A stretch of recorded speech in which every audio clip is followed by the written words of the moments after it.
नमस्कार, बहुत स्वागत है आप सभी का। आप देख रहे हैं टोटल न्यूज, आपके साथ मैं हूं पंकज रौतेला। मौजूदा वक्त में हर सियासी दल चुनावी मूड पर नजर आ रहा है। हरियाणा में आम चुनाव और विधानसभा चुनाव की तैयारियां जोरों पर हैं।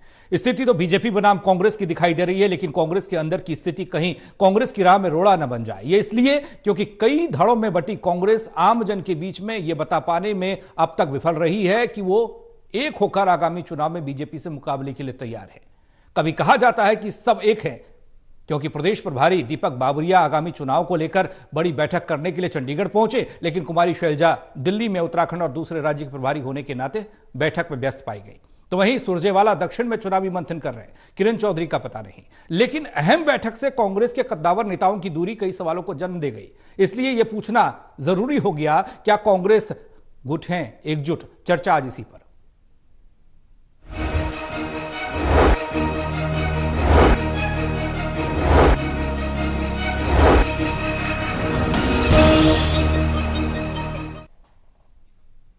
चर्चा में हमारे साथ मौजूद है Devendra Kathuria, associated editor Panipat, doctor Mahesh Kumar, associated editor Hisar, Virendra Soni ji, वरिष्ठ पत्रकार। आप तीनों का स्वागत है। चर्चा की शुरुआत करेंगे, लेकिन उससे पहले खबर रिपोर्ट के जरिए। बुधवार को प्रदेश कांग्रेस की जनरल हाउस की मीटिंग चंडीगढ़ में स्थित प्रदेश मुख्यालय में दोपहर को शुरू हो गई। बैठक में प्रदेश प्रभारी दीपक बाबरिया, प्रदेश अध्यक्ष उदय भान, सीएलपी लीडर भूपेंद्र हुड्डा और उनके सांसद बेटे दीपेंद्र हुड्डा समय पर पहुंच गए और बैठक शुरू हुई। खास बात ये रही कि जनरल हाउस की मीटिंग में एसआर के ग्रुप यानी कुमारी शैलजा, रणदीप सुरजेवाला और किरण चौधरी नहीं पहुंचे। इनके बारे में जानकारी मिली कि दोनों महासचिव दिल्ली और बेंगलुरु में अपने अपने राज्य की मीटिंग लेने गए हुए हैं। गौरतलब है कि मीटिंग लगातार शाम तक चली। मीटिंग में कांग्रेस के घर घर दस्तक देने के अलावा मुद्दों पर भी चर्चा हुई। ये भी कि अब आखिरी समय में कांग्रेस संगठन पर सहमति बनाने के लिए पार्टी के संगठन महासचिव केसी वेणुगोपाल ने 14 जनवरी को दिल्ली में प्रदेश के सभी प्रदेश नेताओं को बुलाया है। वहां तो सभी पहुंचेंगे क्योंकि वो हाई कमान है, पार्टी की शक्तिपीठ है। Haryana bureau, total news.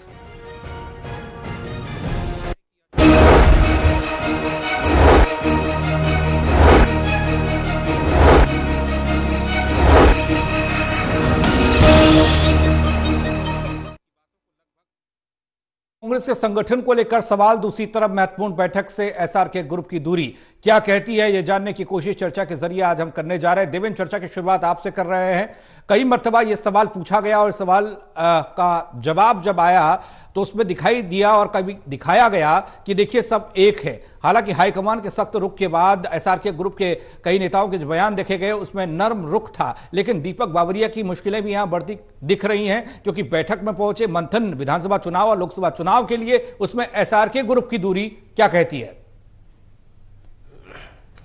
देखिए पंकज, चंडीगढ़ की आज जो बैठक हुई है जनरल हाउस की प्रदेश कांग्रेस की, इस बैठक के बारे में 4-5 दिन से लगातार मीडिया में आ रहा था कि एक बड़ी बैठक हो रही है। इस बैठक में लोकसभा चुनाव को लेकर, मुद्दों को लेकर रणनीति क्या हो, कांग्रेस हाईकमान ने जो दिल्ली बैठक में ये कहा था कि घर घर पहुंचना है, बूथ बूथ तक कांग्रेस कार्यकर्ताओं को पहुंचना है। कांग्रेस हाईकमान की उस रणनीति पर आज विचार करके उसको जमीन पर उतारना था, ये मुख्य कार्य था। और दूसरा, संगठन को लेकर, चूंकि संगठन अभी तक नहीं बना, अब आप देखिए बामुश्किल 1.25 महीने का वक्त बचा है लोकसभा चुनाव में। बीजेपी तैयारियों में मुकम्मल है, एक तरह से बहुत आगे निकल चुके हैं। कांग्रेस पिछड़ी हुई नजर आ रही है। कांग्रेस मानती है कि मुकाबला बीजेपी से है और बीजेपी भी मानती है कि मुकाबला प्रदेश में चाहे लोकसभा हो चाहे विधानसभा वो कांग्रेस ही देगी। लेकिन तैयारियों के लिहाज से, फैसलों के लिहाज से, एकजुटता के लिहाज से, कमेटियों के लिहाज से, क्लियर कट विजन के लिहाज से कांग्रेस अभी पिछड़ी हुई है। तो आज एक बड़ी मीटिंग थी जिसका कई दिनों से प्रचार था। सभी की नजरें इस पर लगी हुई थी कि एसआर के शैलजा, रणदीप सुरजेवाला, किरण चौधरी जो एक नया गुट उभरा है विद इन कांग्रेस पार्टी पिछले 2-3 महीनों से, और रहते रहते गुटबाजी की खबरें सुनने को मिलती हैं। लेकिन जो एक गुट भूपेंद्र हुड्डा जो सीएलपी लीडर हैं, प्रदेश अध्यक्ष उदय भान है, प्रदेश प्रभारी दीपक बाबरिया है, मेरे को लगता है जो एसआर के ग्रुप की जो नाराजगी है उसकी एक बड़ी वजह मैं ये देख रहा हूं, शायद हाईकमान का फ्री हैंड देना भूपेंद्र सिंह हुड्डा को, हालांकि उनमें क्षमता है, उन पर भरोसा भी पार्टी कर रही है, लेकिन उनको ये रास नहीं आ रहा कि संतुलन नहीं है पार्टी में। अगर रणदीप सुरजेवाला बहुत पुराने नेता हैं, अब 2 दफा मंत्री रहे हैं प्रदेश कैबिनेट में जब भूपेंद्र हुड्डा मुख्यमंत्री थे, उसके अलावा अखिल भारतीय कांग्रेस कमेटी में एक CWC में रहे हैं, आप कांग्रेस महासचिव हैं, कर्नाटक में पार्टी को जीत दिलवाने का श्रेय उनको जाता है। तो सुरजेवाला को और कुमारी शैलजा तो केंद्र में जब मनमोहन सिंह की सरकार थी 2 बार मंत्री रही है केंद्र में, अच्छा खासा उनका रुतबा भी और उनकी पोजीशन और उनके एक अच्छी नेता के तौर पे उनकी छवि है शैलजा। तो एसआर के ग्रुप को कहीं ना कहीं लग रहा था कि शायद उनको अंडर एस्टिमेट किया जा रहा है, तो उनके मन में एक पीड़ा है। दूसरी बड़ी बात मेरे को यह लगती है, जो प्रदेश प्रभारी हैं, जैसा शैलजा का एक इंटरव्यू हमने 2 दिन पहले दर्शकों को दिखाया, शैलजा ये कह रही थी कि प्रदेश प्रभारी का काम होता है संतुलन बना के रखना, सबको एक साथ लेकर चलना, लेकिन बांटना नहीं होता। ये इन शब्दों का खुलकर प्रयोग किया उन्होंने। तो उनको इस एसआर के ग्रुप को लगता है कि प्रदेश प्रभारी का झुकाव हुड्डा गुट की तरफ ज्यादा है और उनके साथ ज्यादा मीटिंगें होती है, सलाह होती है, तो कहीं ना कहीं अपने आप को इग्नोरेंस महसूस कर रहे हैं कि हमें शायद एक साइड लाइन किया जा रहा है, हमें पार्टी का नेता, हम कांग्रेस के हितैषी नहीं है। ये पीड़ा एसआर के ग्रुप में थी। लेकिन आज की जो मीटिंग थी, इंतजार किया जा रहा था कि एसआर के ग्रुप के लोग आते या नहीं आते। शैलजा का 2 दिन पहले ही साफ हो था कि उन्होंने कहा जी मेरी उत्तराखंड की प्रदेश प्रभारी, मेरी दिल्ली में मीटिंग है, और रणदीप सुरजेवाला अभी उनके बारे में खामोशी थी। लेकिन आज जब दोनों ही मीटिंग में नहीं गए, किरण चौधरी भी नहीं गई, तो एक ट्वीट आया रणदीप सुरजेवाला कि मैं कहां हूं और किस काम में व्यस्त हूं।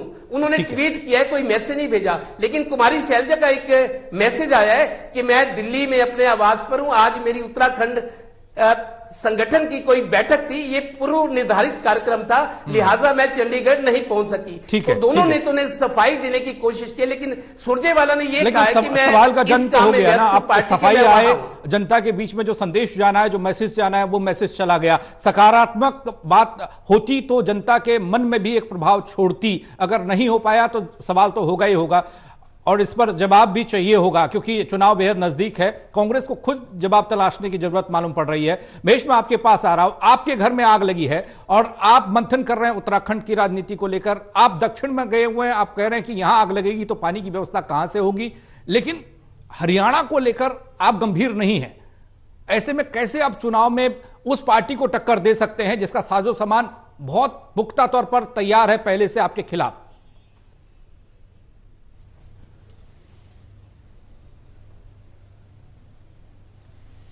देखिए पंकज, दीपक बाबरिया की तरफ से एक बयान दिया गया था और उसी बयान के बाद तलखी बढ़ती हुई नजर आई थी। बयान ये था कि जन संदेश यात्रा कुमारी शैलजा निकालने जा रही है। 17 जनवरी की तारीख भी उसके लिए तय कर दी गई। इस यात्रा की जब तैयारी में कुमारी शैलजा लगी हुई थी, उसी बीच दीपक बाबरिया से मीडिया की तरफ से एक सवाल रखा गया, जिसके जवाब में दीपक बाबरिया ने यह कहा था कि राहुल गांधी की यात्रा के पैरेलल किसी भी तरह की यात्रा चलाने की अनुमति किसी को नहीं मिलेगी। जबकि इस यात्रा की अनुमति को लेकर राहुल गांधी, सोनिया गांधी सरीके नेताओं से अनुमति कुमारी शैलजा पहले से हासिल कर चुकी थी। इसके अलावा जो राष्ट्रीय अध्यक्ष खड़गे, उनसे भी इस यात्रा को लेकर सहमति कुमारी शैलजा पहले से प्लानिंग के रूप में ले चुकी थी। उसके बाद अनुमति इस बात की ली जा चुकी थी। लेकिन जो बयान यहां पर दीपक बाबरिया की तरफ से दिया गया, उसके बाद यह तय नजर आ रहा था कि कुमारी शैलजा किसी भी सूरत में अब दीपक बाबरिया के कार्यक्रम में नहीं जाएंगे। अपने तमाम दर्शकों को हमने जानकारी दी थी कि खुद कुमारी शैलजा कह चुकी है कि उसी दिन यानी 10 तारीख को वो दिल्ली में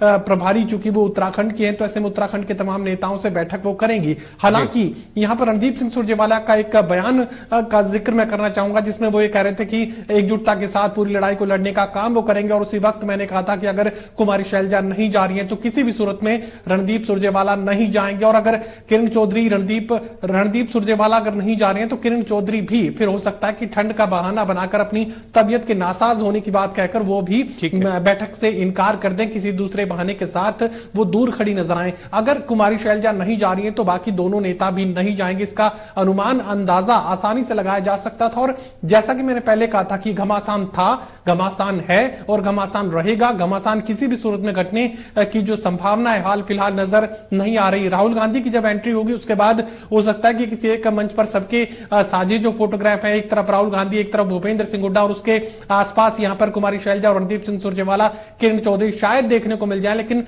अब तक तो राहें जुदा हैं और किसी भी सूरत में एक साथ चलने के लिए तमाम नेता तैयार नहीं है। वीरेंद्र सोनी जी, इस घमासान के जरिए क्या आप यह समझ सकते हैं और समझा सकते हैं जनता को कि आप बीजेपी से मुकाबले के लिए तैयार हैं? सत्तासीन पार्टी है, उसका संगठन स्तर पर तैयारी देख लीजिए, उसकी सोशल इंजीनियरिंग देख लीजिए, उसके आप पन्ना प्रमुख तक की तैयारी देख लीजिए, और आपकी तैयारी के नाम पर आपके प्रभारी बैठक बुलाते हैं जो इसका मकसद बताया जाता है कि चुनावी मकसद है और बड़ी बैठक यह है, और उसमें आपके बड़े नेता नहीं पहुंचते। देखिए, इस स्थिति से बचा जा सकता था।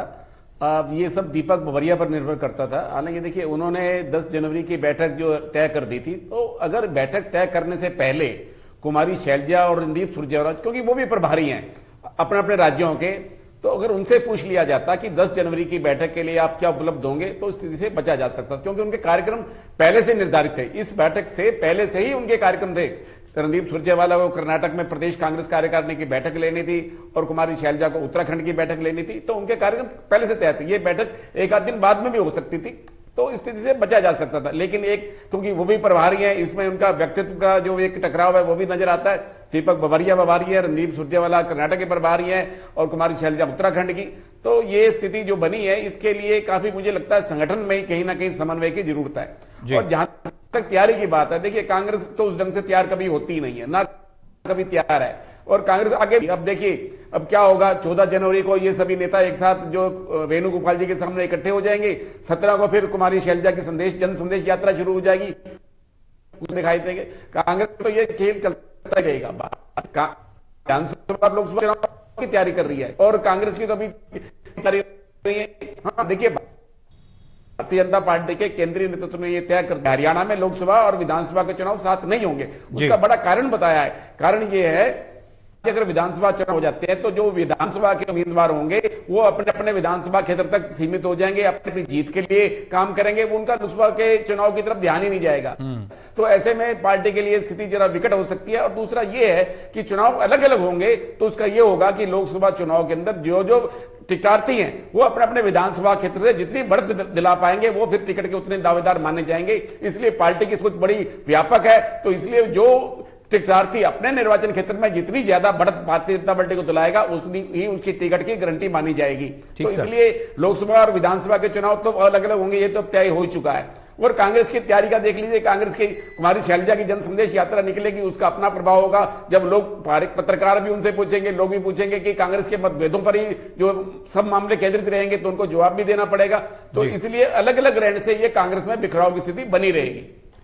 देवेंद्र, प्रभारी को लेकर अक्सर ये सवाल होते हैं और जब ये सवाल पूछा जाता है कि देखिए अब हरियाणा के लिए अब दीपक बावरिया को बना दिया, उत्तराखंड के लिए कुमारी शैलजा, इससे पहले छत्तीसगढ़ की प्रभारी वो बनाई गई थी। ये कहा जाता था कि पक्षपात ना हो इसलिए प्रभारी दूसरे राज्य का या दूसरे जगह से बनाया जाता है। लेकिन यहां दीपक बावरिया को प्रभारी बनाए जाने के बाद ये लगा था कि कांग्रेस को एकजुट कर पाएंगे, लेकिन जो स्थिति यहां देखी जा रही है, एक तरफ तो बावरिया साहब बैठक कर रहे हैं, उसमें एक गुट शामिल हो रहा है, दूसरा नहीं हो रहा है। एक सवाल इसको लेकर कि कितने चुनौतीपूर्ण प्रभारियों के लिए यह है और दीपक बावरिया के लिए रहने वाला है। दूसरा सवाल ये, कांग्रेस एक तरफ घर घर कांग्रेस अभियान चलाने जा रही है, दूसरी तरफ भारत जोड़ो न्याय यात्रा की तैयारी, तीसरी तरफ कुमारी शैलजा की यात्रा, और इन सब में ऐसा लग रहा है कि एक लाइन नहीं है, सब बिखरे हुए हैं। देखिए पंकज, शकील अहमद प्रदेश प्रभारी होते थे। मेरे को याद है भूपेंद्र हुड्डा की जब सरकार थी, मनमोहन सिंह प्रधानमंत्री थे, उन 10 सालों में जब कांग्रेस की सरकार दिल्ली और हरियाणा में रही, मेरे को याद है शकील अहमद थे प्रदेश प्रभारी, तब भी हरियाणा में गुटबाजी थी कांग्रेस में। उसके बाद लगातार चली आ रही है। उसके बाद 5वें प्रभारी हैं दीपक बावरिया, कमलनाथ प्रभारी रहे, गुलाम नबी आजाद जब कांग्रेस में रहते थे 2019 के चुनाव से पहले, 2019 में एक पानीपत में प्रेस कॉन्फ्रेंस करने आए थे, उससे पहले मतलब गुलाम नबी आजाद थे और विवेक बंसल रहे हैं, कमलनाथ खुद रहे हैं, और अभी अभी पीछे वो गुजरात के एक और शक्ति सिंह गोहिल थे, और 5वें दीपक दीपक बाबरिया 5 प्रभारी हैं और तीसरे प्रदेश अध्यक्ष उदय भान है। पिछले 10 साल में गुटबाजी तो पहले भी थी जब कांग्रेस की सरकार थी दोनों जगह पे, लेकिन गुटबाजी पुरानी है। अब दीपक बाबरिया के आने से गुटबाजी नहीं बढ़ी, लेकिन यह है कि इनकी हिमाकत बढ़ गई है जो गुटबाजी में लगे हुए हैं। कांग्रेस को एकजुटता का जो मैसेज देने की पार्टी कोशिश करती है। जो गुटबाजी में जो नेता इन्वॉल्व है, जिनके गुट है, वो मतलब दीपक बाबरिया के आने के बाद मानना पड़ेगा। और मैं आपको बहुत कड़वी बात कह रहा हूं और सच्ची जी पंकज, मेरे को यह खबर है कि कुछ कांग्रेस के नेता है कि अपने प्रदेश प्रभारी का फोन भी उठाते नहीं है वो। अभी जो प्रदेश प्रभारी है, कुछ जो गुटबाजी का आलम यह है कि कुछ बड़े नेता प्रदेश प्रभारी का फोन तक नहीं सुनते। इस स्थिति से प्रदेश प्रभारी को गुजरना पड़ रहा है। यही वजह है कि गुटबाजी बढ़ी है। और आज की जो बैठक थी, ये गुटबाजी खत्म हो सकती थी। एक अच्छा मैसेज आता जी, सद्भाव का मैसेज आता, एकजुटता का मैसेज आता, कांग्रेस की साझा लड़ाई का मैसेज आता अगर ये नेता आज इस मीटिंग में होते। मेरे को अब ये लगता है 14 जनवरी को जो दिल्ली में केसी वेणुगोपाल बहुत ताकतवर कांग्रेस के नेता है, संगठन के महासचिव हैं, वही नियुक्तियां करते हैं, वही रिप्लेसमेंट करते हैं। तो 14 जनवरी को दिल्ली में केसी वेणुगोपाल ने बैठक बुलाई है कमेटियां बनाने को, संगठन बनाने को लेके। उसमें तमाम नेताओं को बुलाया गया और आप देखना सभी नेता वहां मौजूद रहेंगे, क्योंकि वो हाजिरी हाई कमान की होगी। लगता है इन सभी को डोज उस दिन दी जाएगी जब हाई कमान के यहाँ पे मीटिंग होगी 14 जनवरी को। आज 10 तारीख है, तो आप देखना 14 की मीटिंग में सभी पहुंचेंगे। कहीं डोज देने में देरी ना हो जाए देवेंद्र, क्योंकि बीमारी अगर बहुत गंभीर हो जाए और उसके बाद दवा भी दें तो वो कभी कभी काम नहीं करती है। ऐसी स्थिति चुनावी मौसम में हो सकती है। एक लाइन में एक बात कहना चाहता हूं जी, ये जो बैठक बुलाई जा रही है, इस बैठक में जो बड़े नेता है वो अपने अपने जो संगठन में नियुक्तियां होनी है उन पर जोर देंगे कि मेरे ये आदमी है, मेरे समर्थक है, इनकी नियुक्ति दी जाए। तो सभी को एक तरह से सेट करने की कोशिश होगी। 14 तारीख की मीटिंग में सभी नेताओं को एकजुटता का मैसेज होगा और उनके जो समर्थक है उनको पद बांटे जाएंगे अगर कमेटियों का ऐलान होता है तो। जी महेश, आपके पास आऊं। पहली बात तो ये कि देवेंद्र ने कहा कि कई नेता ऐसे हैं जो प्रदेश प्रभारी का फोन तक नहीं उठाते हैं। पहले इशारों में दोनों गुटों में बातचीत होती थी, कुमारी शैलजा हो या सुरजेवाला हो या किरण चौधरी हो, उधर से भूपेंद्र सिंह हुड्डा इशारों में तंज कसा करते थे। और हाल ही में शैलजा का जो बयान आया, उन्होंने कहा कि आपको जोड़ने का काम करना चाहिए, आपको तोड़ने का काम नहीं करना चाहिए। यानी निशाने पर तो प्रभारी को भी लिया जा रहा है, हालांकि खुले तौर पर कोई कह नहीं रहा।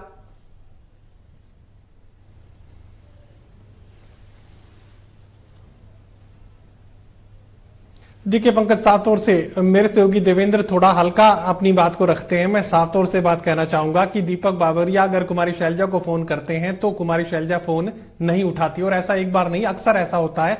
दीपक बाबरिया लगातार संपर्क साधने की कोशिश करते हैं कुमारी शैलजा से, लेकिन कुमारी शैलजा दीपक बाबरिया का फोन नहीं उठाती है। उसके बाद कुमारी शैलजा के बेहद करीबी लोगों के पास एक कॉल पहुंचता है और उनसे घंटों बात दीपक बाबरिया करते हैं। ये सच है, इसमें किसी भी तरह की दो राय नहीं है। जहां तक एकजुटता की बात है तो लगातार इसी तरह के हालात कांग्रेस पार्टी के भीतर पहले भी देखने को मिले हैं और आगे भी देखने को मिलेंगे। दरअसल मुख्यमंत्री की कुर्सी से कम कुछ भी मंजूर करने के लिए कुमारी शैलजा अब तैयार नहीं है, और भूपेंद्र सिंह हुड्डा से इतर होकर अब रणदीप सिंह सुरजेवाला, किरण चौधरी और कुमारी शैलजा तीनों एक साथ कदम ताल करके आगे बढ़ने की कोशिश यहां पर करते हुए नजर आ रहे हैं। सिर्फ और सिर्फ कोशिश ये कि अगर भूपेंद्र सिंह हुड्डा को कुर्सी से हटाना है तो कम से कम तीनों में से किसी एक को, यानी कुमारी शैलजा को आगे करने की जो जरूरत है वो पड़ेगी। और मुझे लगता है कि सैद्धांतिक रूप से एसआर के ग्रुप में कहीं ना कहीं ये मैंने कार्यक्रमों के दौरान भी देखा है कि कुमारी शैलजा को एक कदम आगे रणदीप सुरजेवाला भी बनाए रखते हैं और किरण चौधरी तो कुमारी शैलजा को एक कदम आगे बनाए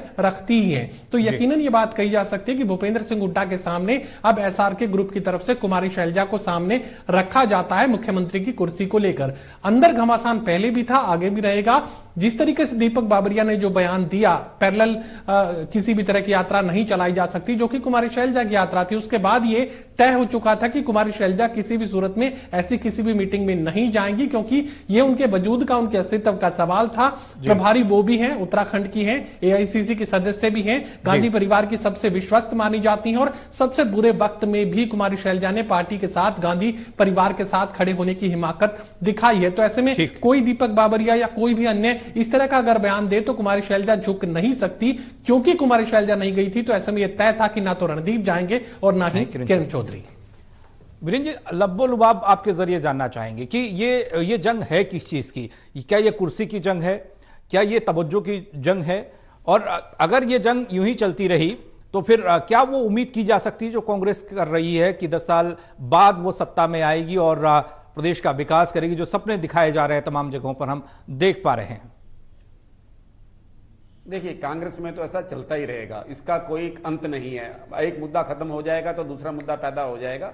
तो ये लड़ाई तो मुख्यमंत्री पद की लिए है और ये स्पष्ट दिखाई दे रहा है और कांग्रेस हाईकमान को इस बात का मालूम है। और ये देखिए कि अगर जो है, चाहे अभी विधानसभा चुनाव दूर हैं, लेकिन लड़ाई तो अभी शुरू होगी है। क्या ये सभी नेता लोकसभा का चुनाव लड़ेंगे? अगर पार्टी हाईकमान इन सभी नेताओं को कह देता है कि आपको लोकसभा का चुनाव लड़ना है, तो तभी इन सबके पसीने छूटने शुरू हो जाएंगे। और ये देखिए कि जब जन संदेश यात्रा अब शुरू होगी कुमारी शैलजा की, तो उसके अंदर क्या दूसरा ग्रुप उसमें शामिल होगा? तो कांग्रेस में तो यही चलता रहेगा, क्योंकि वोट कांग्रेस को नहीं पड़ने हैं, लोग भारतीय जनता पार्टी की सरकार के खिलाफ पड़ने हैं। तो उस समय कांग्रेस ही विकल्प है, इसलिए कांग्रेस को सीधा वोट नहीं डालने वाले। कांग्रेस की छवि ऐसी नहीं है, तो इसलिए भारतीय जनता पार्टी के खिलाफ जो आक्रोश होगा वो कांग्रेस को उसका लाभ मिलने वाला है। इसी इंतजार में कि लाभ मिलेगा और अपने घर में स्थितियों को सही करने की बजाय और ज्यादा बिगाड़ा जा रहा है या उन्हें सुधारने की कोशिश नहीं की जा रही है, सुधारने की कोशिश नहीं की जा रही है। बहुत शुक्रिया आप तीनों का हमारे साथ जुड़ने के लिए। एक बहुत महत्वपूर्ण बैठक, जिस बैठक को कहा गया कि ये जनरल हाउस की बैठक है, ये लोकसभा चुनाव का मंथन है, ये गुटबाजी को खत्म करने के लिए है, ये विधानसभा चुनाव में कैसे एक बार फिर से जीत हासिल कर सत्ता में वापसी की राह बन सकती है, उसको लेकर चर्चा इस बैठक के जरिए होगी। लेकिन इस बैठक से कांग्रेस की एक धड़े की दूरी और उसके बाद फिर से सवाल वही कि ये गुटबाजी खत्म हुई है या फिर नहीं।